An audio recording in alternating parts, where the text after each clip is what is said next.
You're listening to Autumn on the Air, the weekly podcast that brings you conversations about the impact of research commercialization and the people who make it happen. Join us for interviews with patent and licensing professionals, innovators, entrepreneurs, and tech transfer leaders on the issues and trends that matter most. Keep listening for an inside track on the people, IP policies, and politics changing our world. Welcome to Autumn on the Air. Today, we're honored to have Dr. Jorge Goldstein, a leading figure in biotechnology law and a pioneer in intellectual property relating to life sciences. Over more than 4 decades, Jorge has played a pivotal role at Stern Kessler Goldstein and Fox, working on landmark cases shaping the boundaries of patent law for biotechnology. He is also the author of the fascinating book, Patenting Life, Tales from the Front Lines of Intellectual Property and the New Biology, which chronicles his unique experiences at the intersection of law, science, and innovation. Welcome to the podcast, Jorge. So excited to have you with me on the air. Thank you for having me. I look forward to having an interesting conversation. Well, I'm really excited about this conversation because you've had an incredible career in IP. So I thought maybe, Jorge, the best way to start the podcast off is to ask you if you wouldn't mind sharing a little bit about your career journey. What drew you to the crossroads of biology and IP law? Well, I came to the United States from Argentina to study chemistry. And I studied chemistry at RPI and then went for my PhD at Harvard. And I was intent in becoming an organic chemist. But I had a wonderful mentor and thesis advisor, Frank Westheimer, one of the great organic chemists of the 20th century. And when I talked to him about my plans, he listened carefully and then he smiled and he said, organic chemistry is okay, but it's old. The future, Jorge, he said, belongs to biology. And even if you end up being an organic chemist, you should study biology. Take James Watson course on the molecular biology of the gene to get yourself a little basic education in genetics. You never know. And I thought, James Watson? Oh, my God, is that the Watson Crick? And he said, yeah, he teaches 3 times a week in the biolabs. Go sign up to audit his course and you learn some stuff. And so between that advice and taking the weekly course of Watson on the molecular biology of a gene, my eyes were opened to the future, as Frank Westheimer had predicted. I was, however, not fully aware that as I was doing this, and I was going through the motions of getting a PhD in chemistry, while also educating myself in biology, there was a great deal of stuff going on in biology. And I did not know, for example, and I'm talking now 71 to 76, which was my PhD time, 70, 71, 72 were the early days of genetic engineering, and Paul Berg in 73 recombined the DNA of 2 viruses to make a hybrid virus. And Cesar Milstein and George Köhler Berg was in Stanford, and Köhler and Milstein were in the Medical Research Center in Cambridge, England.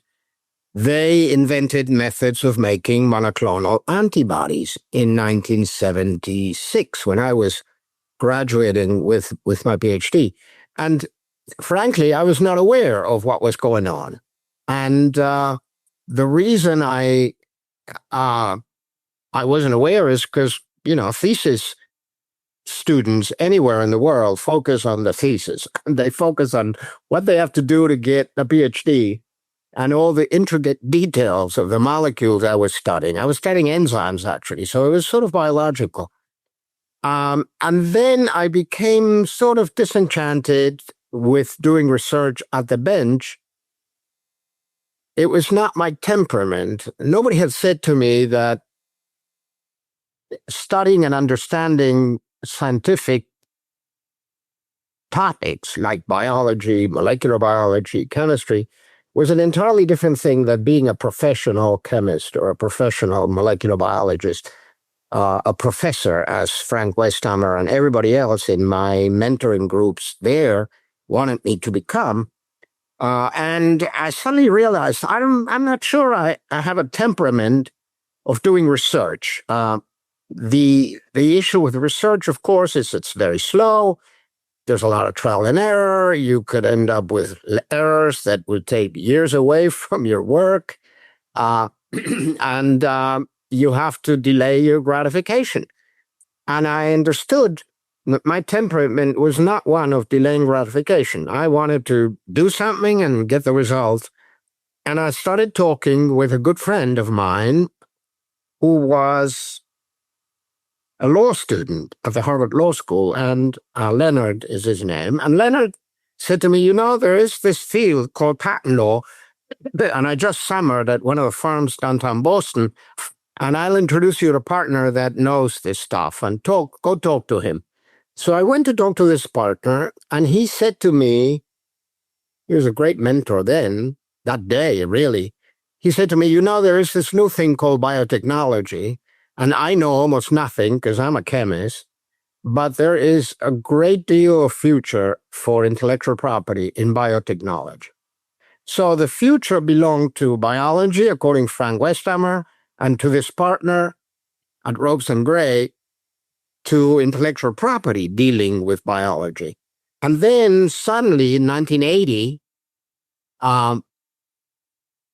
Chakrabarty was decided. The famous case that said that because an invention is a product that is alive does not mean you cannot get a patent on it. And that just did it for me. And I decided this is the career I want to do. I went to law school. I graduated in 1983. I was working part-time and going to law school part-time at GW. And then Robert Stern, my partner to this day at Stern Kessler Goldstein Fox, and I met in law school, and he wanted to form a law firm that dealt with the high technology of electronics. He was a software connoisseur and electronics and a radio aficionado. And he said, you can bring biology and molecular biology to this farm, and I will do electronics, and both of us will ride the wave of the future. So I had a lot of good mentors who told me what the future was going to look like, and they all turned out to be right. I wasn't so prescient as they were. But it came to be in the last few years, or right now in the 2000s, 2010s, that I suddenly realized, oh my God, I was there at the inception. I was there when things were starting, and I should write a book about it. So that takes us all the way from my scientific work, my legal work, which was the intervening 40 plus years, all the way to writing this book that we're talking about. So, Jorge, given this incredible career that you were at the beginning of the biotech revolution, at the beginning of the formation of Stern Kessler, what were some of the most formative experiences earlier in your career that set you on the path to becoming one of the leading IP attorneys in life sciences? Yes, I realized very early on when I decided to become an IP lawyer that biotechnology was very new, and most experienced lawyers, the ones with gray hairs, like I do now,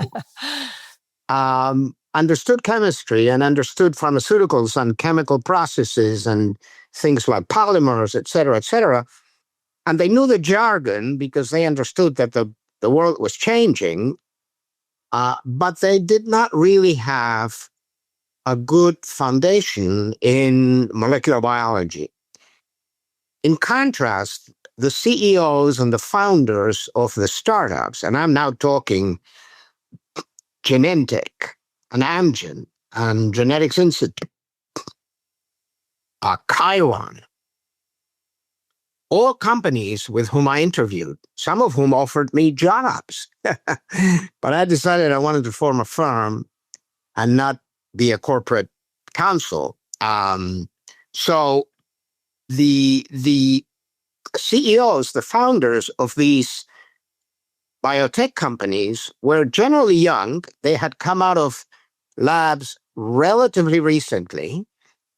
And so they were looking for lawyers that knew what was going on and understood it and didn't just know the jargon. So that helped me from a pitching point of view to convince them that it's okay. I didn't have gray hairs. I only had maybe a year or 2 or 3 of experience, but hey, put me in a room with your top scientist and tell her to explain to me what she's doing, and I can have a conversation. And that was a lot of what was going on in my discussions with them to start sending me work. I was very lucky that I had one superb mentor, and his name is Marvin Guthrie. Marvin Guthrie was the head of technology transfer at the Massachusetts General Hospital in those years. The Mass General Hospital had just received funding from Höchst in Germany to create a department of molecular biology, and he said to me, I think you need to come to Boston from Washington at least twice a month and start talking to all these scientists that are now charged with developing molecular biology work. And so I had the privilege of not just talking to some of them, and these are folks that eventually went on to get Nobel Prizes and so on and so forth, but Marvin Guthrie, who was a magnificent attorney, understood the delicate nature of academic industry relations and ended up being one of the founders of the Society of University Patent Administrators, now known as AUTM, of course, as you know, and as our listeners probably know. So Marvin Guthrie mentored me in many, many different aspects. He let me talk when it came to the IP of molecular biology, but I listened to him when it came to dealing with scientists, dealing with larger-than-life personalities at the MGH. I mean, the MGH was the teaching hospital of the Harvard Medical School at the time, and most of the professors thought that they were God's gift to medicine.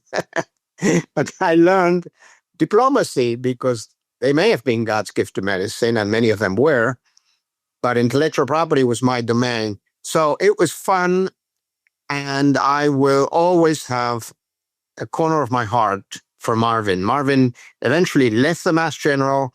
He and I became partners, and he is now living in Oregon in full retirement.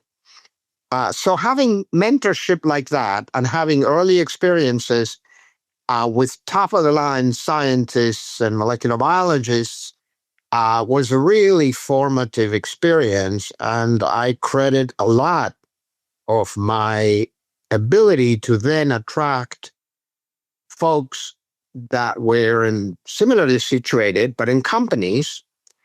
Everybody was, at the time, I remember this clearly, this was the late 70s, middle to late 80s.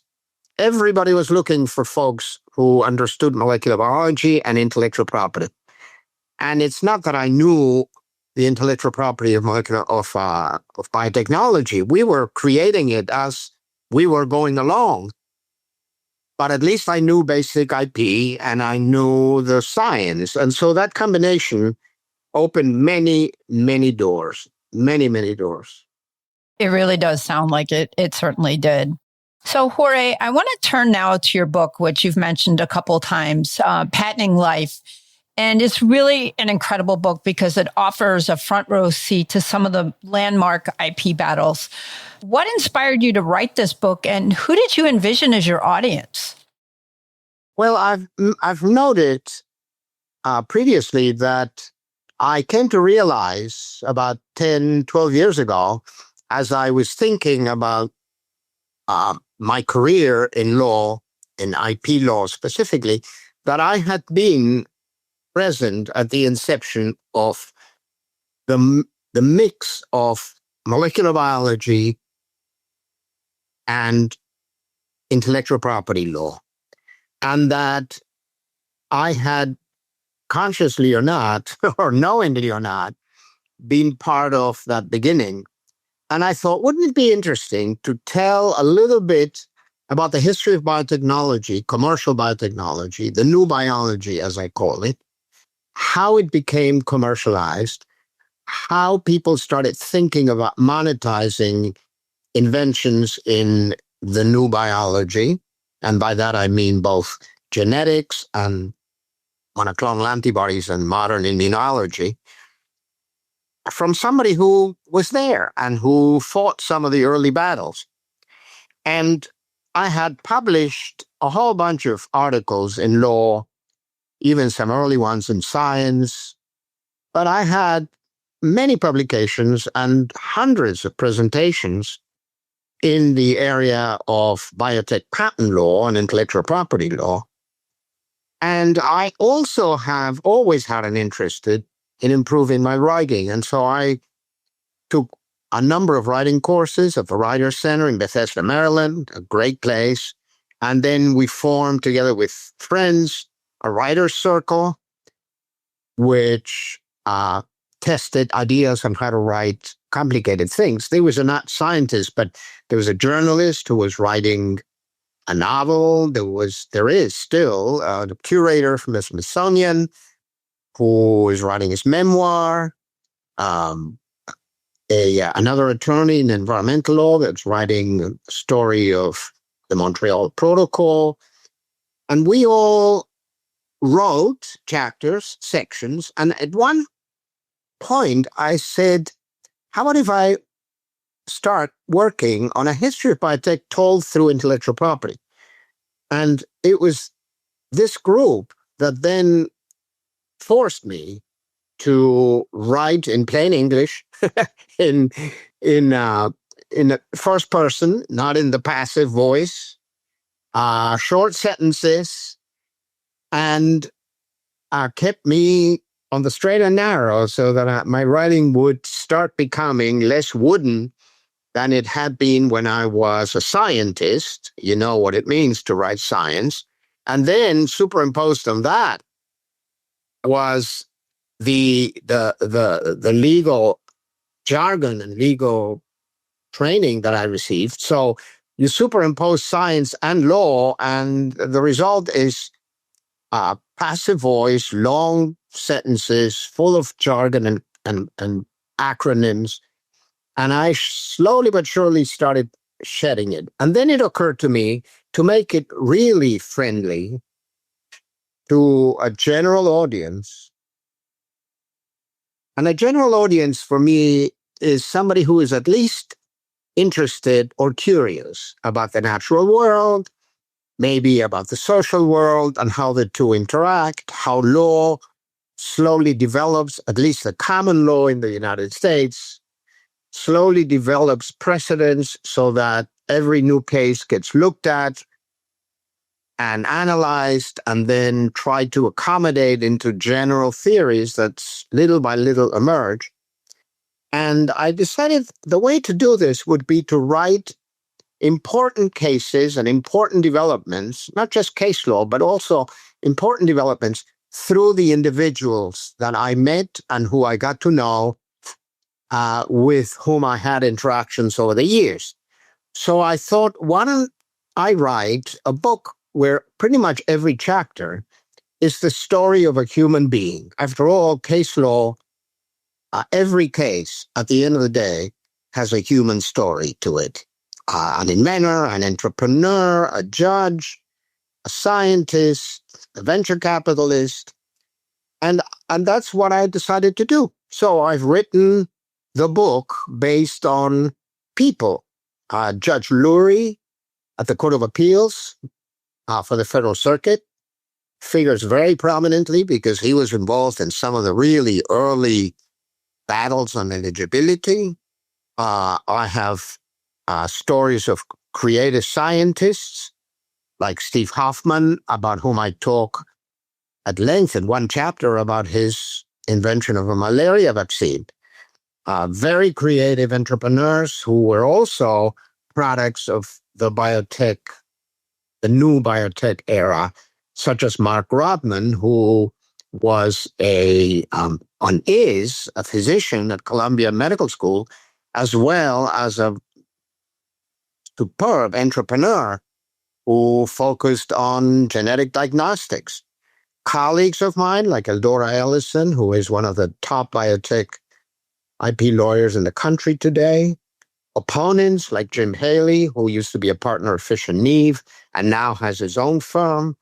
And so through them and the cases that we had in common, or where we were against each other, or where the judge decided something one way or the other, I decided I'd write this book. And it flowed very well. And people who read it, who are not lawyers and who are not scientists, have given me lots of feedback about how interesting it is and how I've made it approachable to them, and how much they've enjoyed it. And I also decided I wasn't going to dumb anything down. I was going to explain the science like a lawyer arguing in front of a judge or a jury or a court of appeals, describing even very hard stuff like the CRISPR gene editing technology, or the concept of biological deposits as escrows, or the legal concept of enablement, with similes or metaphors or analogies. And I would take my time and I would get into the details. For that, I was inspired by Thomas Mann. Thomas Mann famously said when he wrote The Magic Mountain, the German writer who won the Nobel Prize in 1929, that only thoroughness can be truly entertaining. So I decided I would be very thorough, very detailed, but I would do this in plain English. And I think the results, it's turned out pretty good. I agree with you. It's a very thorough book, but it's very approachable and readable. And, that leads me to want to ask you, Jorge, is there one story from the book in particular that stands out to you as both instructive and maybe emblematic of the broader themes in biotech patent law? I think that one of the most fascinating stories in the development of biotech patent law were the eligibility battles that were fought surrounding patents on isolated human genes. This was a case that went on for many, many years, and it pitted Myriad Genetics that had patents on isolated BRCA1, BRCA2 genes. These are genes that in their mutated form cause breast cancer and other cancers. And so diagnosing the presence of the mutations in men or women, but primarily women, gives you the ability to say whether this person is at risk of developing breast cancer. And the patents went on for quite a while. Myriad Genetics had essentially taken over the field. They were not even allowing second opinions. So the industry was not happy with these patents. And I had myself prepared and filed many patent applications on isolated genes, including isolated genes that came out of the Mass General Hospital labs that I discussed before. Like Jim Guzella isolated the gene for Huntington's disease, and Francis Collins of the NIH, when he was at Michigan, had isolated the gene for cystic fibrosis and figured out mutation 508 was the one that was causing it. So I was very familiar with isolated genes, and I thought because an isolated gene is separated from the genome, from where it is essentially embedded, and it is embedded by what organic chemists call covalent bonds.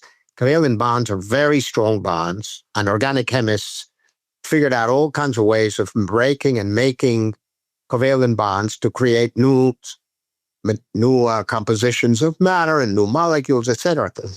And because taking a gene out of the genome of the complete string of DNA that we're all formed of, each one of our cells, would make a new molecule, namely a molecule that was no longer covalently bonded to the rest of the long chain of DNA, that this was novel, and because it was novel, it would also be eligible for patents.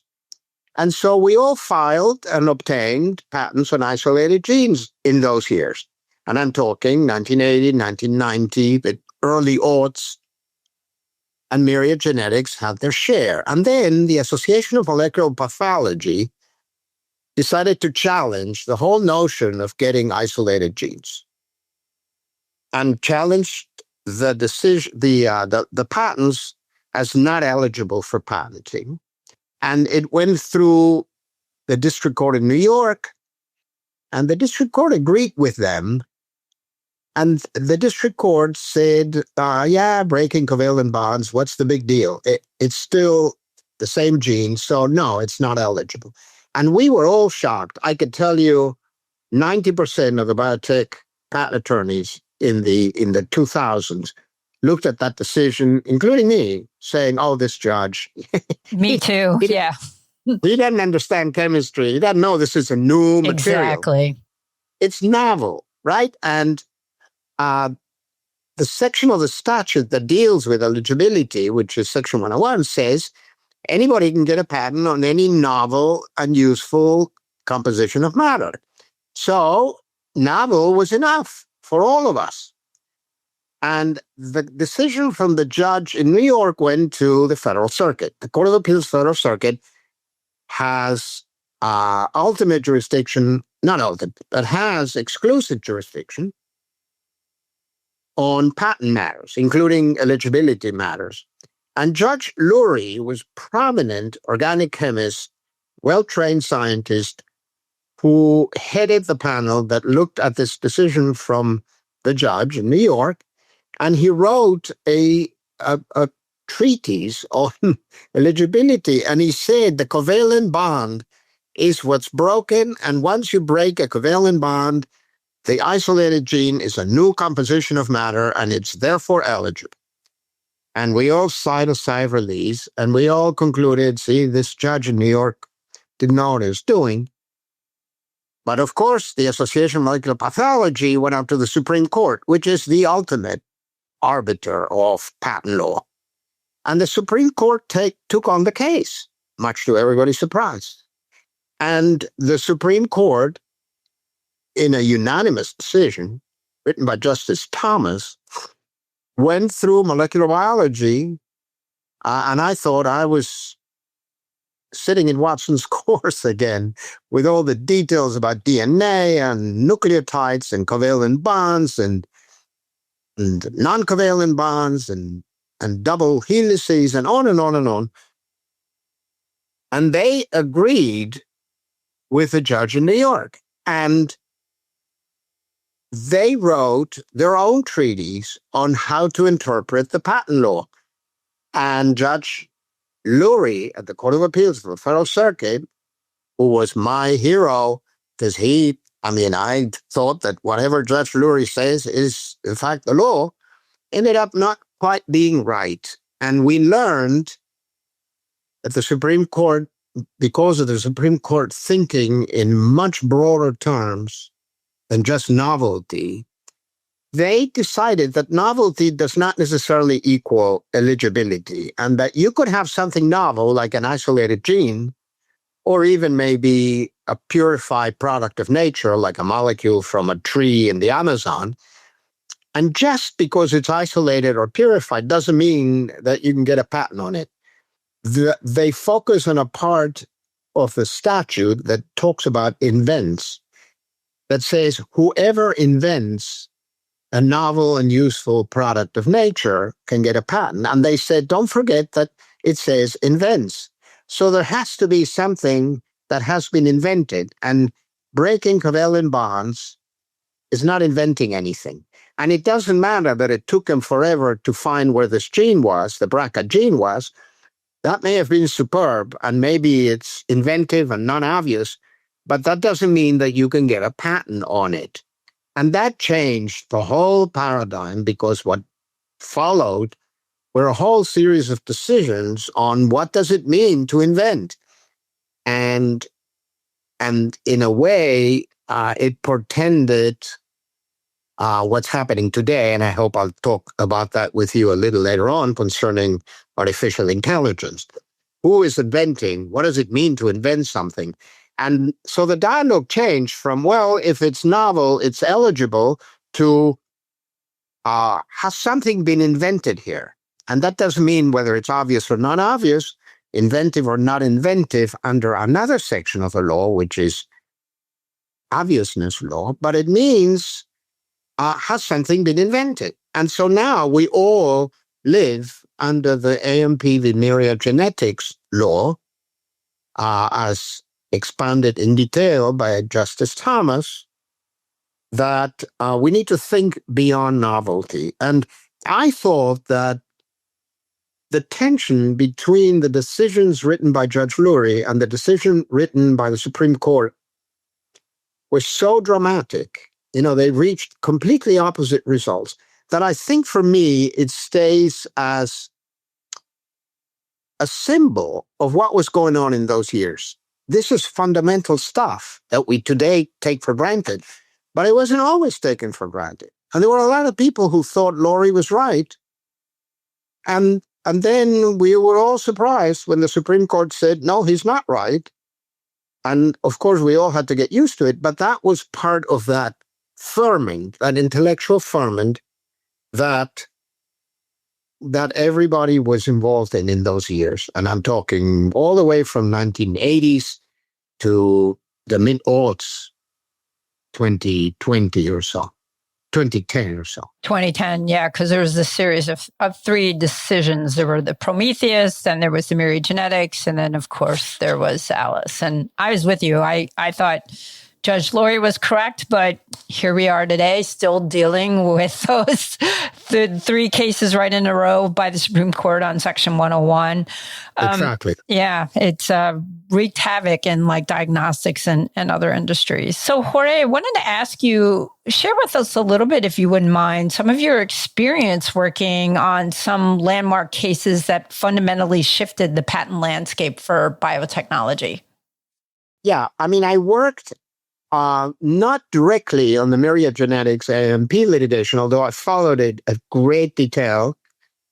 And a funny anecdote I tell in the book is that I went to the hearing at the Supreme Court in Washington, and James Watson, my famous professor from way back, had written an amicus brief in the AMP Myriad case. And he said very clearly in that brief, you can't get a patent on a gene, especially if all you do is just claim it by sequence. A gene is the blueprint for human life and animal life and vegetable life, and it's much more than just an isolated sequence. And I saw, and I was interested to see whether he'd show up. He showed up. I walked over to him. He looked at me like a wise old man, and he said, "Oh, it's so nice to see you again." I learned that from him. I say that to everybody. Too funny. I'm sure he didn't remember me at all, but still, it was nice to shake his hand. And he was, of course, right. DNA is not just a molecule, it's information. And that is the basic lesson of AMP v. Myriad Genetics. But I was involved in litigation involving Mark Rockman's company, GeneDx, it got sued by Myriad Genetics. And so we put together a defense based on now the new law saying a lot of these patents, they may not have gone up to the Supreme Court, but they are zombies. They're the walking dead. And we eventually won that case because eventually Myriad Genetics' lawyer called me and said, okay, we're going to settle it. I thought, what took you so long? But okay, they did. The main case, I think, that I'd love to think is my mark on the law is in Re Wands. It's a case that deals with the concept of enablement of broad claims. So if you have a claim, a patent claim to a single antibody, that's a narrow claim, almost a picture claim. On the other hand, if you have a claim that covers dozens, hundreds, thousands perhaps, or maybe even an indefinite number of antibodies, that's called a genus claim. And having support in the patent application as written, together with whatever the skill of the art is at the time, for the entire genus of antibodies, which may be an indeterminate large number, was a problem. And the Patent Office of the United States was insisting that the problem be solved by making biological deposits of a series of antibodies that somehow exemplified those that were claimed. And I had a case, Jack Wan's case, before the Patent Office with an examiner. Her name was Margaret Moscovitch. I remember her well.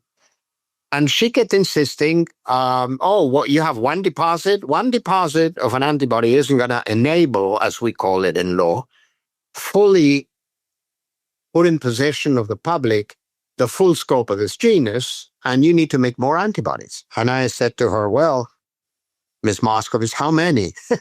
How many do you want me to make?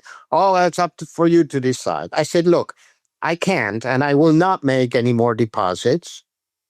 And I will take this case to the Patent Office Appeal Board. And if they say they agree with you, I will take this case to the Court of Appeals. And her response was, yes, please do that. We don't know how to deal with the issue of broad claims in the Patent Office. And this is a perfect case to test whether deposits will do it or whether something else will do it.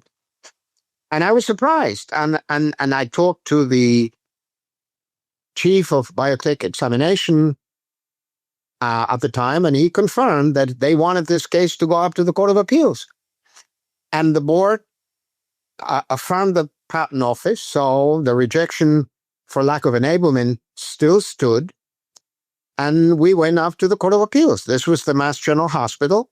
Jack Wan's was a hepatology specialist, and this was a test for hepatitis B,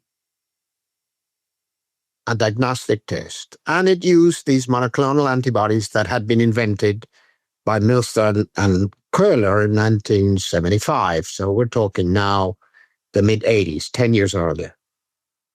So we went up to the Federal Circuit, and I argued on behalf of the Mass General Hospital, and the Solicitor General of the Patent Office argued on behalf of the Patent Office. And I presented my case. There were several questions from the panel, I remember. And then the solicitor gets up and he says, one deposit is not going to do it here. This is a very broad claim. And I held my breath. And Judge Pauline Newman, who is still on the court, even though many of her colleagues thinks she should not longer be on the court. Yeah, exactly.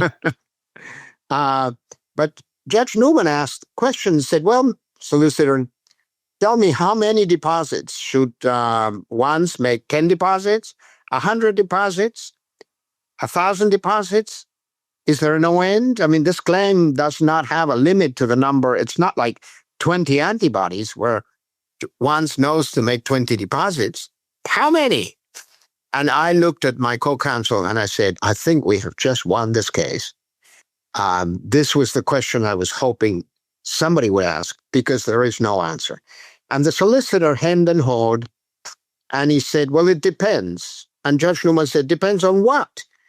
Doesn't the Patent Office want this case to be a test that will set forth a basic rule? So how could we send this case back and say it depends, unless you give us some guidance? And she stopped giving him a hard time, and he sat down, and I got up and I said, I have no further rebuttal, thank you. I sat down. I've learned over the years, when there's nothing to say, it's better not to say anything. So the decision came down a few months later. It was not written by Newman. Actually, she dissented in once, in a 2-1. But the decision was, and her dissent had nothing to do with the number of deposits. The decision came down and gave us what are today known as the 8 ones factors that have to be analyzed. They're facts. They are issues that have to do with what is the level of skill, how much is in the specification, are there any examples, how broad are the claims. These sort of things are queries that the Patent Office, the examiners, the judges have to make when they're analyzing enablement. No issue of deposits. Deposits are gone. That was the issue that took it up to the Court of Appeals, but it's not the issue in ones anymore. And ones has survived. It has been cited probably thousands of times. It even survived a recent decision from the Supreme Court called Amgen v. Sanofi. You know about it. Yep. And Amgen v. Sanofi made things more complicated because while there was screening involved in looking for antibodies that could do the immunoassay for the hepatitis test in ones, and that seemed to be acceptable, which ones bind. In Amgen v. Sanofi, there was the issue was different. It went up to the Supreme Court, and the issue was not just which antibodies bind to a particular molecule, but will also bring about a therapeutic effect, like blocking the LDL receptor, which leads to problems with cholesterol. And the Supreme Court said, screening for biological activity is very different than what ones was doing in 1988. And we just find that Amgen has not given us, even if you look at the 8 ones factors, enough to support the enablement of this pretty open-ended claim that covers an indeterminate number of antibodies. So it has survived, ones has survived Amgen v. Sanofi, and I think it could be distinguished. I have written on it. Last year, I wrote a paper, 2024, on how to deal with the Amgen v. Sanofi enablement issue. But it was not my case, although we've represented Amgen over the years, not in the Sanofi case. And I think ones is perhaps the one I'm proudest of because it's survived and it's good, and everybody knows about the ones factors, who works in biotech patent law, even the chemists use them now. And Jack Wands sadly passed away in 2023 before Patenting Life was published. I had sent him a copy of his chapter where I described this, and he said, I will buy 10 books ahead of time. And I said, no. By all means, sure. And he ended up passing away, and his grandson, who loved him dearly, called me, told me that he had passed away, and could he still have the 10 books? And I said, of course. And I dedicated the book to Jack Wands. And because the ones factors are so famous, and the case that has its name was called In Re Wands, I would sometimes jokingly not call him Jack, but I would call him In Re. You would call him In Re. That's hilarious. How are you, In Re? How are you, In Re? Oh, that's too funny. Jorge, I want to ask you about another significant patent dispute that you've been involved in, and that's the CRISPR-Cas9 patent battle between the University of California, University of Vienna, and Emmanuel Charpentier against Broad, MIT, and Harvard. Can you walk us through a little bit your experience in representing the UC team and what made this case so complex and high stakes? By the way, it's still complex and high stakes. Yeah, it still is all over the world. It isn't over. Yeah, not by a long shot. Yeah. Yeah, no, it's not over. And I should say, first of all, that I was part of a large team of international lawyers who fought the CRISPR prosecution battles in Europe and who fought a patent application interference in the United States, and who eventually took the case to the Court of Appeals. And these include people like Eldora Ellison, who I mentioned earlier, my partner, who is the lead counsel in the interference, and Jeff Lamkin of Molo Lamkin, who is a superb appellate lawyer who got the loss at the PTO reversed. So that's why we are now back at the PTO. The case, it has it all. Yeah, it definitely does. No. And it's only in the United States, because I think the patent situation in Europe and in other countries in the world is controlled by who files first. In the US, until the America Invents Act in 2012, we had a first to invent system, and we have now abandoned the system. So this is a legacy interference, as they're called. An interference is a battle for priority between two patent applicants that file patent applications at about the same time. And the interference laws for many, many years were such that you might have filed second, and you may have very well lost the patent rights in Europe or in Japan, but in the US, you could prove that you had invented first. And that involves a process. Invention is a little bit of conception. Actually, it's all about complete conception of the invention, of the common invention between the two parties, followed by a reduction to practice, namely demonstration that it works for its intended purpose, either by carrying out experiments, and these could be weeks later, months later, or by filing a complete patent application. That's called the constructive reduction to practice. So interferences are very much about who invented first. In fact, they're very much about who conceived of the invention first. And so the law is such that conception is a very iffy proposition, because it's in the mind of a scientist.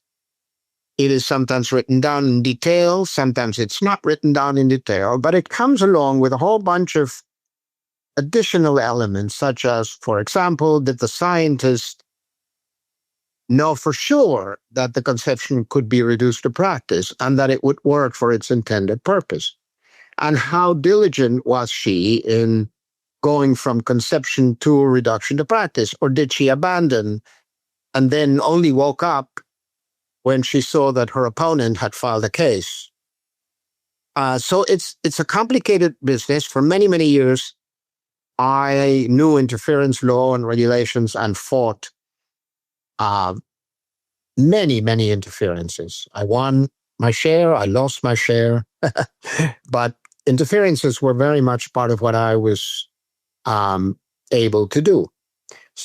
Now, to complicate matters, because legally it's complicated to prove conception, and that the conception has not been abandoned, and that the conception looks like it was eventually reduced to practice without further changes, without further inventions, that it sort of correlates with what was reduced to practice. With the science is quite complicated. It has to do with gene editing and a system, which is the CRISPR system, that is primarily involved with two types of molecules: RNA molecules and an enzyme, a protein. And the enzyme clips the DNA double helix. It opens it up and then clips one of the strands.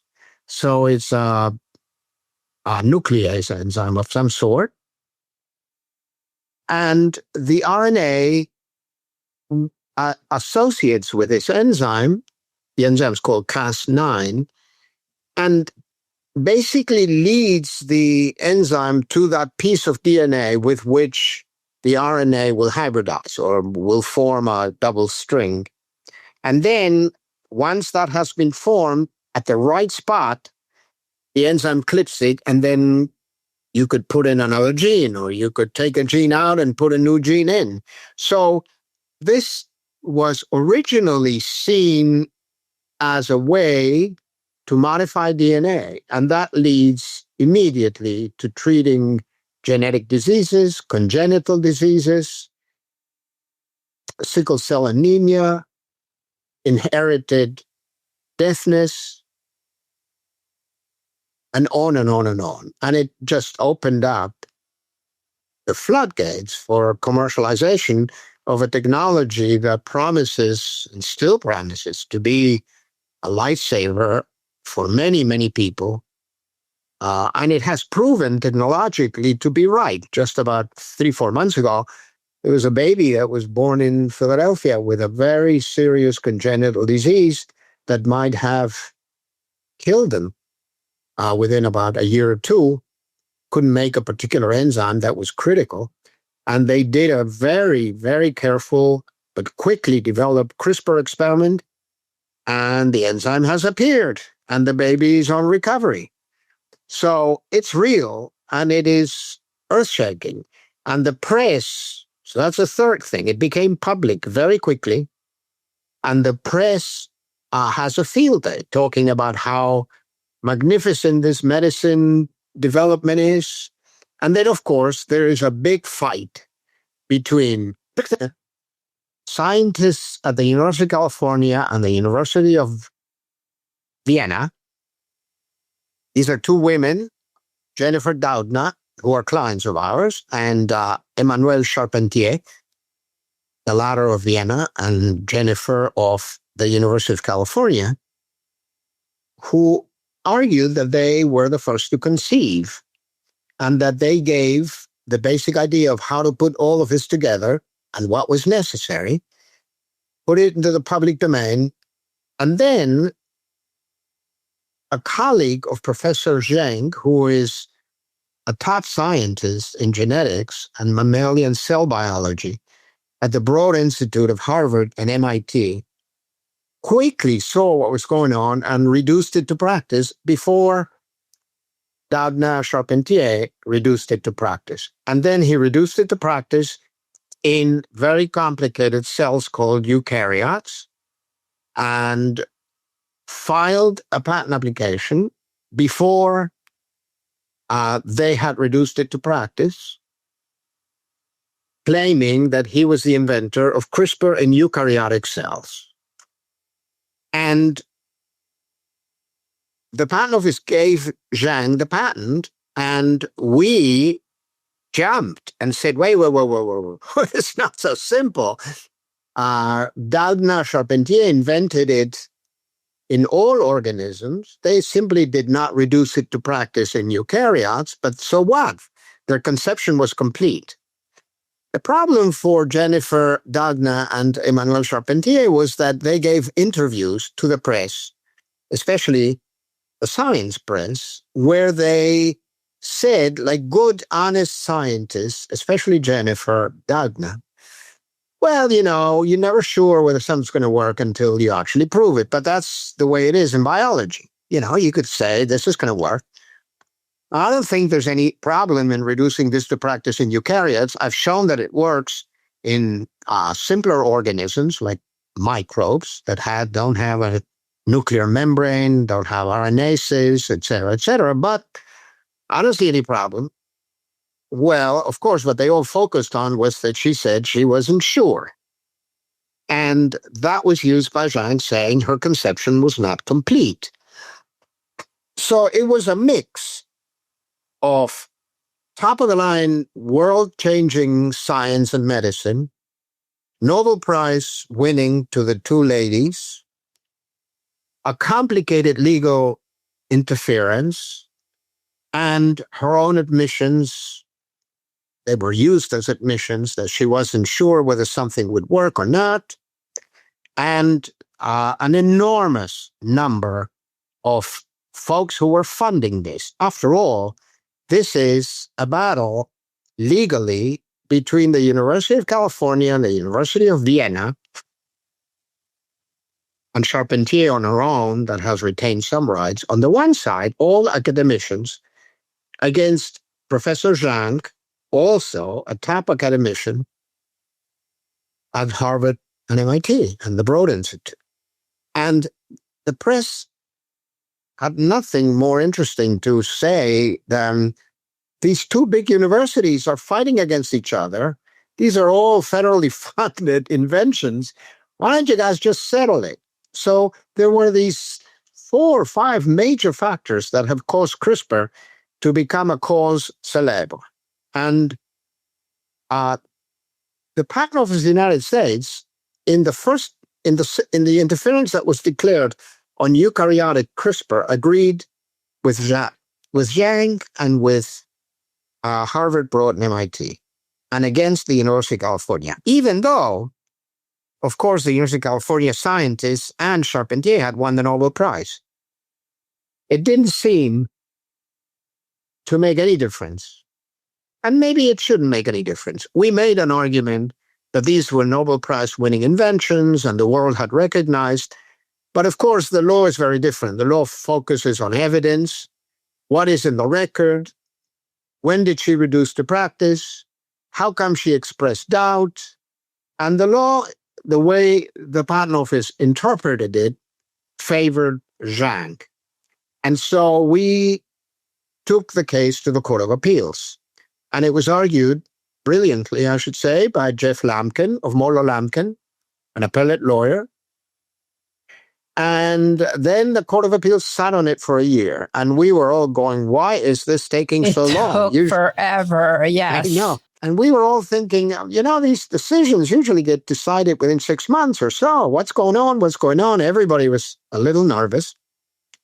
And then the Federal Circuit decided and handed down the decision earlier in the spring of this year and said, basically, the Patent Office did not understand the law well and made a big legal mistake in giving so much weight to the fact that the inventor was not sure whether this would reduce to practice easily or not.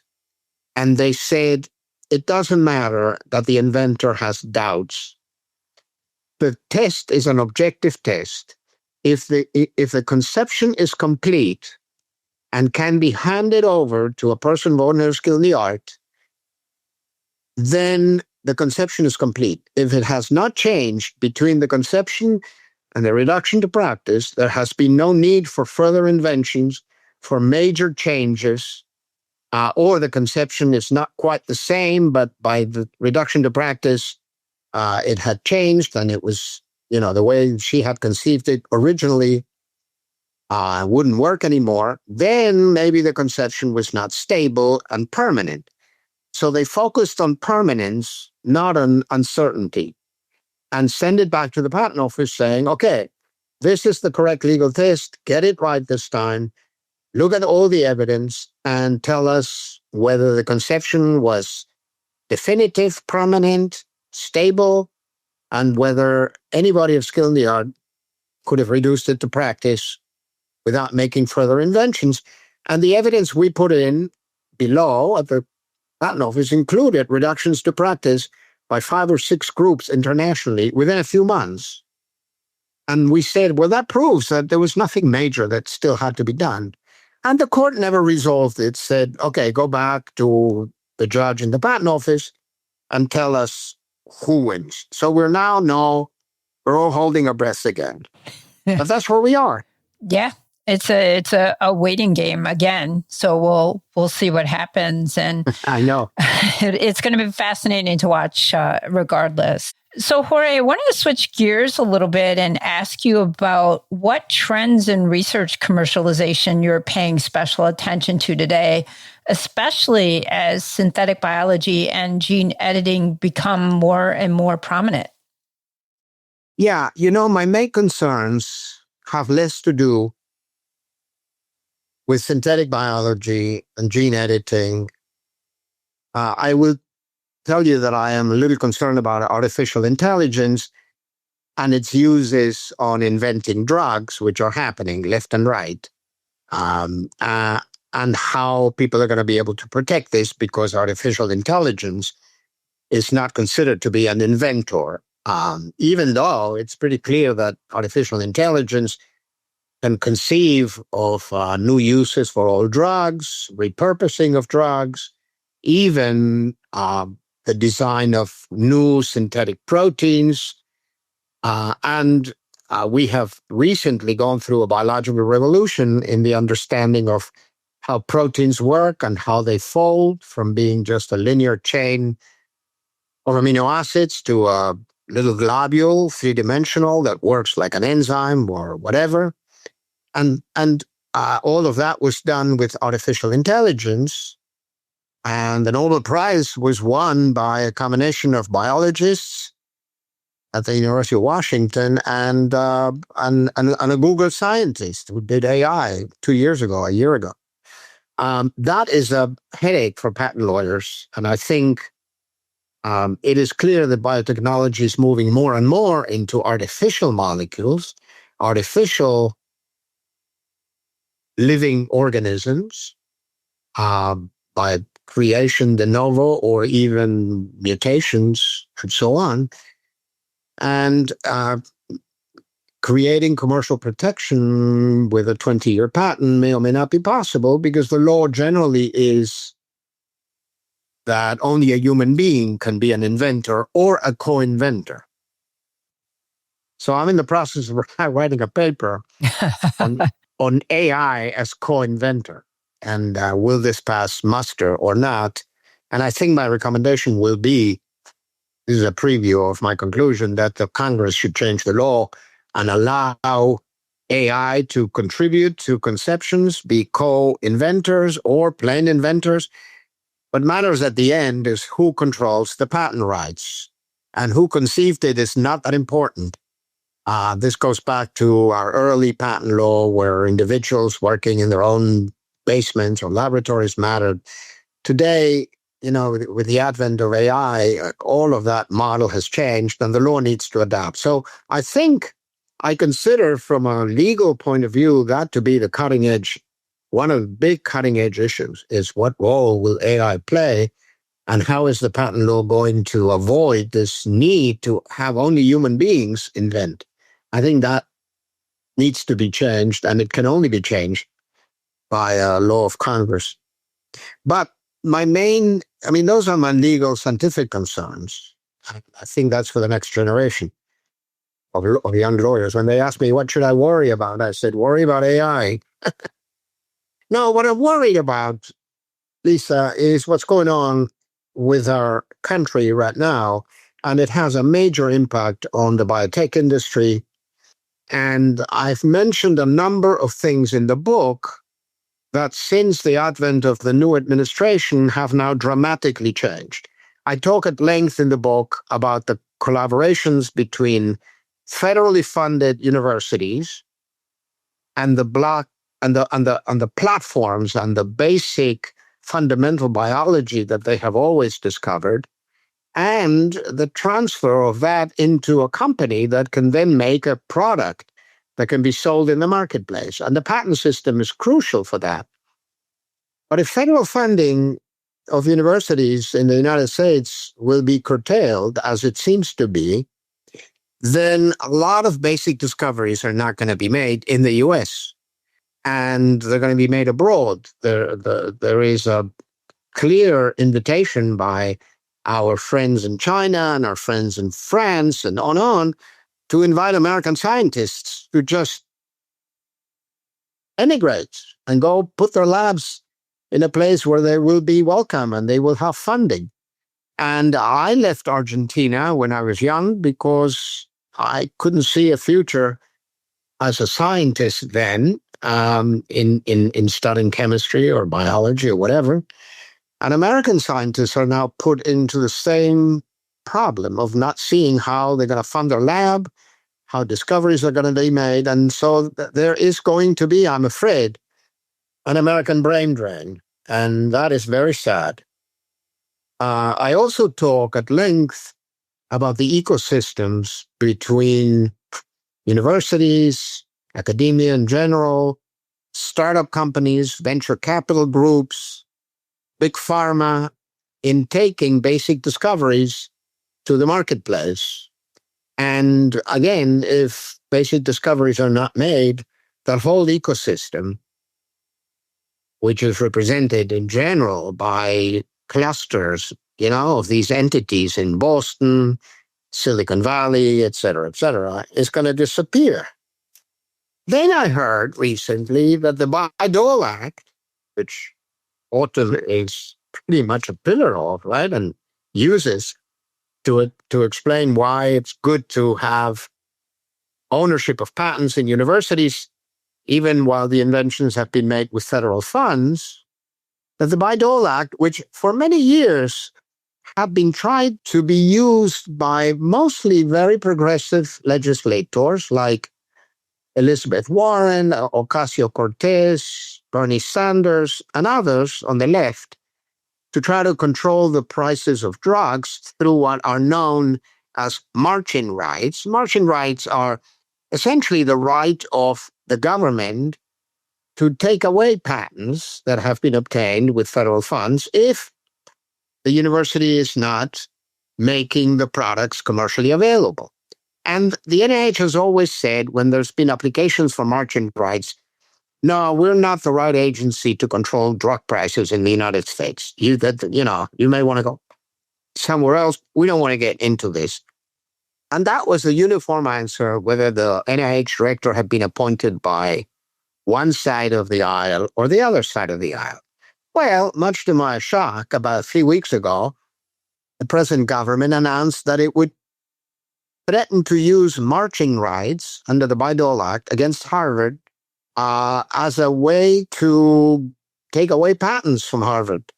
And it is clearly a way to gain leverage over Harvard, to get Harvard to do what the government wants. It is part of a big lawsuit that Harvard's filed against the federal government. And it is essentially sort of a way to use margin rights not to decrease the price of drugs, but to gain leverage against an opponent in litigation, which is far from where the margin right is intended to be used. So that is another scary proposition. And it's interesting that now, the left and the right are sort of united in looking at margin rights. Yeah, exactly. But whoever thought they would take this weird turn? Especially this weird turn, and for entirely different reasons.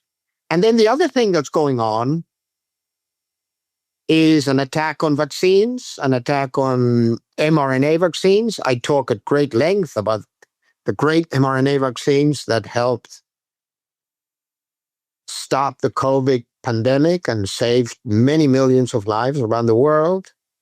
And the fight about them was, are they enough accessible to the developing world, and what are we doing to make sure that everybody gets vaccinated, not just us rich folks up here in the north?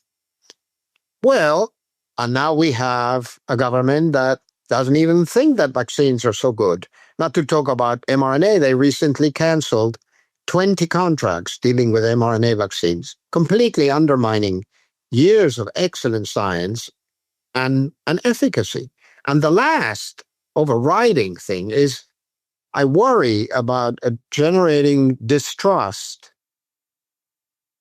in data that's generated by the government. So the government issues economic data, and we've already seen that the government doesn't like some of the numbers, and so they want to get rid of people that issue the numbers that they don't like. And it's pretty clear, too, that this government doesn't like issues dealing with climate change. And so weather data will probably be adjusted up or down, depending on what the government wants.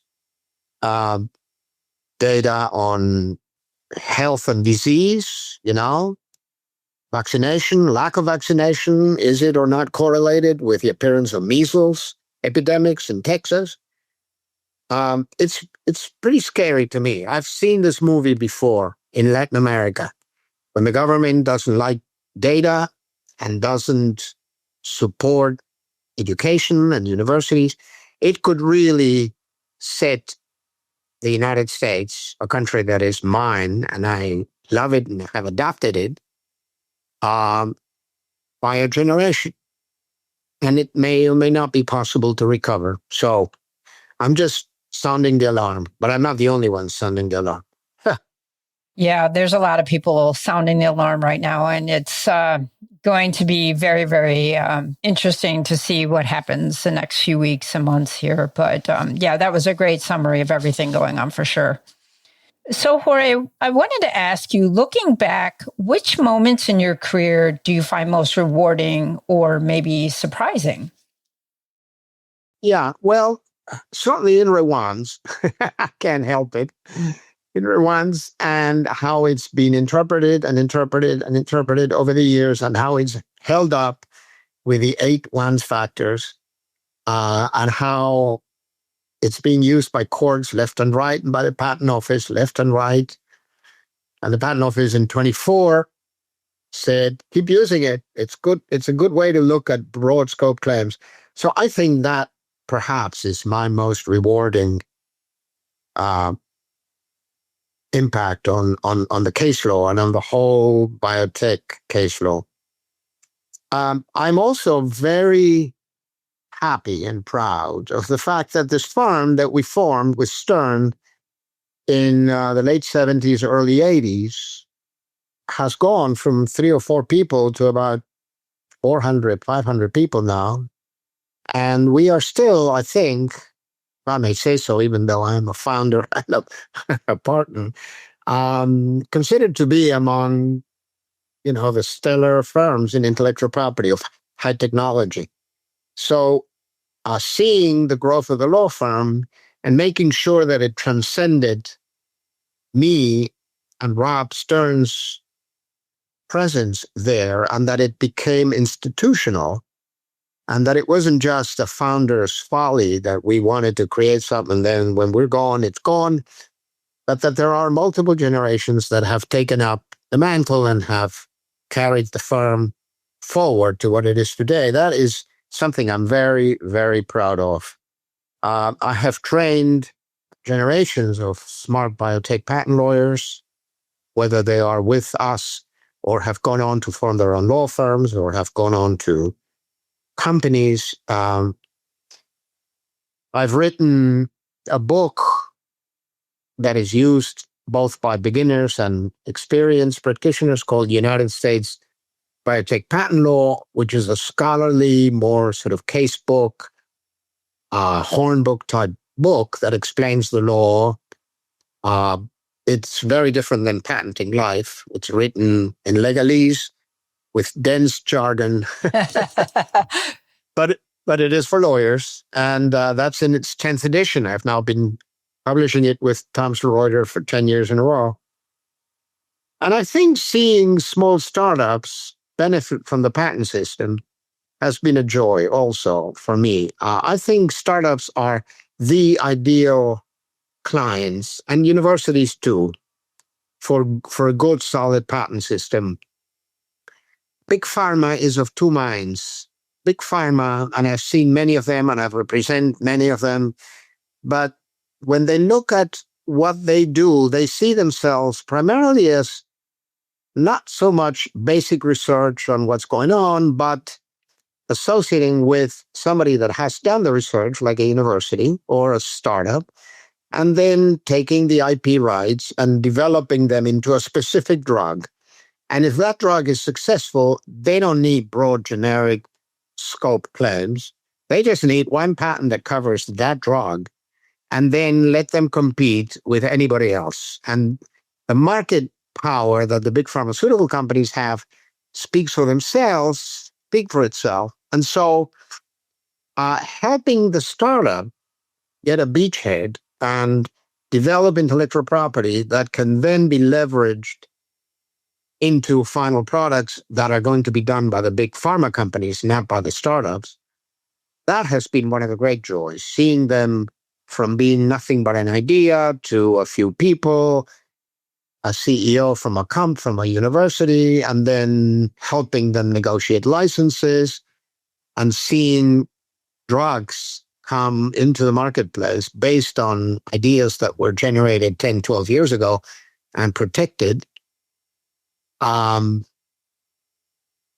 been one of my joys in the profession. So yeah, I'm pretty happy how it went.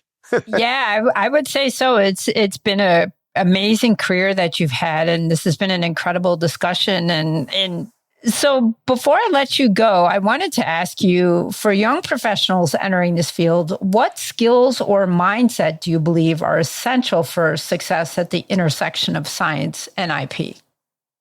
I think that a good, smart, dynamic intellectual property lawyer, specifically maybe a patent lawyer in biotechnology, should have two things that they look at constantly. One is the changing law. I think I made my case in talking to you that the law could change overnight, that what we all believe one day may be not quite the case the next day. And all it takes is a few words from the Supreme Court, and the law has changed. And so understanding where the law is, why it came to where it is, and how vulnerable it is to changes, and where it is perhaps going is critical. And that is important whether the patent lawyer is a prosecuting attorney writing patent applications and going to the patent office, or a litigating attorney, whether in court, at the International Trade Commission, or at the Court of Appeals, or at the Supreme Court. The law is the law, and understanding the law will make every lawyer a better claim drafter, for example, or a better claim challenger, or a better claim defender. It's all about the claims and knowing how the courts interpret the claims in the many, many different angles that go into interpreting claims is critical, and staying up to date is critical. And I think remembering that at the end of the day, no matter how many PhDs you have or postdocs you have, clients hire you because you're a lawyer. You may understand their language, you may understand what they're doing, you might be able to write great patent applications for them, but they don't hire patent lawyers to be scientists. They hire lawyers to be lawyers. And so I always tell even the most glorious PhDs that come to us, you're a lawyer now, or you will soon be, and that's why they hire you. They don't hire you because you're a PhD from MIT or Caltech in glycoproteins. They hire you because you're a lawyer that understands glycoproteins. It's quite different. And that sometimes it's not quite easy to fully understand because, of course, PhDs have just worked very hard to get their degrees, and now they're at the bottom of the totem pole when it comes to law. And I, unfortunately, need to remind them of that every now and then. So that's number one. And the other one is follow what's going on in the science and technology, because when I started, biotech was new, and it was an incredible opportunity to jump on this wave and surf it, and I haven't fallen off the board yet, and see it develop and so on. But it has granularized, really, and it is now so many different subfields. And shortly after I started working, nanotechnology came into being, nanobiotechnology, then stem cells came into being, then humanizing and chimerizing monoclonal antibodies came into being. Then conjugating antibodies came into being. Now we're doing cancer therapy with cancer antigen presenting cells, CAR T, it's called. And so keep up with the technology because whatever you have become an expert on scientifically may be obsolete in a few years. And you better keep up with what's going on and make sure that you catch the next wave. So there's always a next best thing just over the horizon. I think today, for example, it's artificial intelligence inventing new drugs or new novel synthetic proteins. And there will be battles there. There will be battles about inventorship. There will be battles about obviousness. There will be battles about prior art that has been written down but never reduced to practice. Forget interferences. They're gone. There's only one or two left. So focus on the future is my advice. And the future is both where is the law going and where is the science going? And find your niche in wherever you go. Make a niche of yourself in being the go-to in the law firm that understands, humanized monoclonal antibodies and their therapies or whatever. And that way you can get clientele within the law firm and eventually clientele outside the law firm. So that's my little bit of advice from all the years I've been in the field. Well, that was superb advice. So thank you so much, Jorge. And thank you so much for joining us today and sharing your remarkable journey and insights into patenting life. Again, the book Patenting Life is amazing. I recommend readers go out and get a copy. And Jorge, thank you so much for all your time today. Thank you, Lisa. It was very interesting, as I knew it was going to be. Thanks for listening to Autumn on the Air with Lisa Mueller. Get social with us and share your thoughts. You can tweet us at AUTM or visit us online at AUTM.net. We'll be back next week on the air. Be sure to join us.